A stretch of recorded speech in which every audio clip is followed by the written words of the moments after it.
South ఇండియాలోనే అతి తక్కువ ధరలకే రత్నాలందించే ఏకైక సంస్థ 6JVR. చెప్పండి. ఇప్పుడు ఏపీ రాజకీయాలను చూస్తున్నారు, తెలంగాణ రాజకీయాలను చూస్తున్నారు, దేశ రాజకీయాలను చూస్తున్నారు. ఆల్రెడీ తెలంగాణలో ఒక సెషన్ చూసారు, అది ముగిసిపోయింది.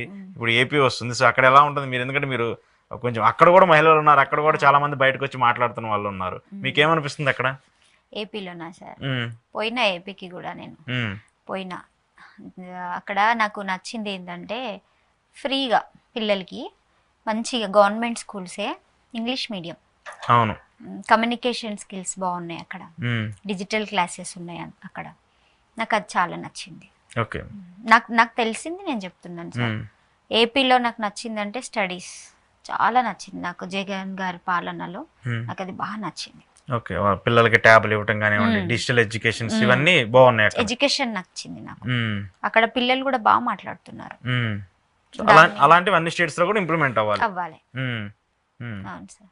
సో అక్కడ జగన్ గారు కొంచెం సాటిస్ఫైగా ఉన్నారంటారా? అక్కడ చూస్తున్నప్పుడు మీరు అక్కడ తిరిగారు కాబట్టి మీకు తెలుస్తుంది కదా, ఆ పబ్లిక్ చెప్తా ఉంటారు కదా. వారికి ఫ్యాన్స్ బాగున్నారు సార్. నేను మొబైల్ పట్టుకొని చూస్తా, చాలా మంది ఫ్యాన్స్ ఉంటారు. అప్పుడు ఫ్రీగా ఉన్నప్పుడు పట్టుకుంటాం కదా, మనం అక్కడ బ్రతకం అక్కడ ఉన్నాం కాబట్టి మనకు తెలియదు. కానీ ఇప్పుడు నేను అక్కడ అది దుర్గమాత టెంపుల్కి వెళ్తాం కదా, విజయవాడ కనకదుర్గ టెంపుల్, అదేవిధంగా గుండాల మాత దగ్గరికి వెళ్తాం చర్చికి, ప్రేయర్కి. సో వెళ్ళినప్పుడు అక్కడ కొన్ని విషయాలు తెలుసుకుంటాం అనమాట. అక్కడే ఉంటుంది కదా ఏపీ, ఆంధ్ర అంతా అటు ఆ వేలో కాబట్టి ఏరియాలలో కొంచెం వారికి అంటే మీరు ఒక లీడర్ ఉన్నప్పుడు ఆటోమేటిక్ గా పక్కన ఏం జరుగుతుందో తెలుసుకోవాల్సిన బాధ్యత కూడా మనకు ఉంటది కదా, పక్కన సరౌండింగ్స్ లో ఏం జరుగుతుంది అన్నది. ఎడ్యుకేషన్ బాగుంది సార్ అక్కడ. నేను స్టడీ చేసింది ఎడ్యుకేషన్, చాలా బాగుంది. మంచి అంటే సహాయం చేసే వ్యక్తి, అందరితో మంచిగా ఉంటారు. సీఎం గారు అంటే జగన్మోహన్ రెడ్డికి మంచి పేరుంది అనేది ఒకటి చాలా మటుకు నేను అక్కడ విన్నారు. పబ్లిక్ నుంచి ఎక్కువ పలుస్తుంది. సో ఏంటి ఇంకా ఫైనల్ గా మహిళలకు సంబంధించి కానివ్వండి, మహిళల ఎంపవర్మెంట్ కి సంబంధించి కానీ నవ్య గారు ఏం చెప్తారు? చాలా మంది వెయిట్ చేస్తుంటారు మీ ఫ్యాన్స్. సో వాళ్ళకి ఏం చెప్తారు మీరు? చెప్పేది ఏమని సార్, మంచిగా లైఫ్ లో ఎదగాలి. ఎప్పుడు అందరికి అన్ని తెలియదు, అందరికి అన్ని రావు. నాకు కూడా ఏం తెలియదు, అయినా వచ్చి ఇక్కడ కూర్చున్నా. తెలుసు అని నేను ఎప్పుడు చెప్పాను సార్. తెలిసినవి కొన్ని ఉంటాయి, తెలియని ఎన్నో ఉంటాయి. బాధపడాల్సిన అవసరం లేదు, భయపడాల్సిన అవసరం లేదు. నేర్చుకుంటూ మనల్ని కత్తితో వచ్చి పొడుస్తారా? లేదు కదా సార్. మన ధైర్యమే మనల్ని నిలబెడుతుంది, సంకల్పమే మనల్ని కాపాడుతుంది. రావాలి, రాజకీయాలు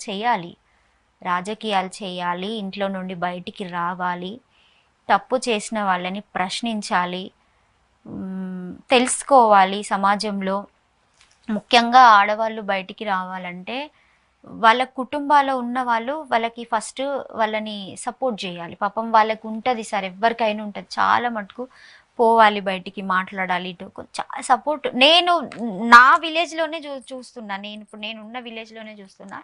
చాలా మంది లేడీస్ నాకు చాలా షేర్ చేసుకున్నారు. నా భర్త నన్ను ఇంట్లో నుండి రానివ్వడు, నన్ను మాట్లాడనివ్వడు, నాకు మాట్లాడే స్వేచ్ఛ ఇవ్వడు, కనీసం కొంచెం మాట్లాడినా కూడా ఎందుకు ఇంత మాట్లాడతావు అని అంటాడు, ఎట్లా రావాలి అని అంటాడు. ఎందుకు అట్లాంటి మైండ్ అవసరం లేదు కదా సార్. ఎందుకు? ఒక్కటి ఏంటంటే మనం లైఫ్లో నీతిగా నిజాయితీగా ఉంటే సరిపోతుంది. కానీ బయటికి పోయి మాట్లాడడం వల్ల నీకు వచ్చే నష్టం ఏంటి?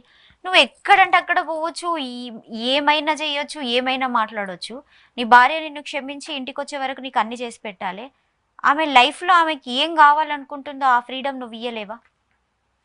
పెళ్లి చేసుకున్నప్పుడు మినిమం సంస్కారం, మానవత్వం కదా సార్ అది. ఇప్పుడు నువ్వు ఒక చెల్లెని ఒక ఇంటికి ఇచ్చినావు, నీకొక తల్లి ఉంది, నీ భార్య కూడా అలాంటి స్త్రీయే కదా, తను కూడా she also like that only. No, then what is a problem? ఏంటి ప్రాబ్లం ఏంటి? ఎందుకు ఫ్రీడమ్ ఇవ్వట్లేదు లైఫ్లో? ఎందుకు మీరు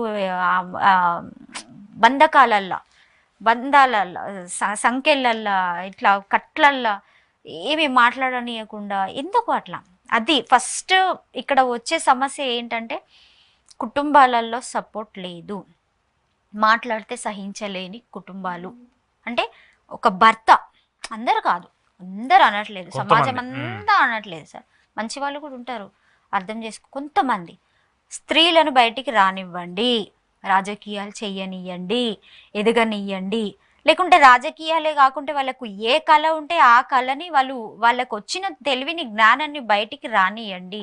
వాళ్ళు కూడా మనుషులే, వాళ్ళకి కూడా జ్ఞానం ఉంటుంది, వాళ్ళకి కూడా అన్నీ ఉంటాయి. దానివల్ల నీకు వచ్చే ఈగో ఫీలింగ్, నీకు పోయే ఈగో ఫీలింగ్ ఏం లేదు, వాళ్ళకు వచ్చే ఏది ఏం లేదు. దయచేసి మహిళలని బయటికి రానియండి, ఇదే చెప్తాను.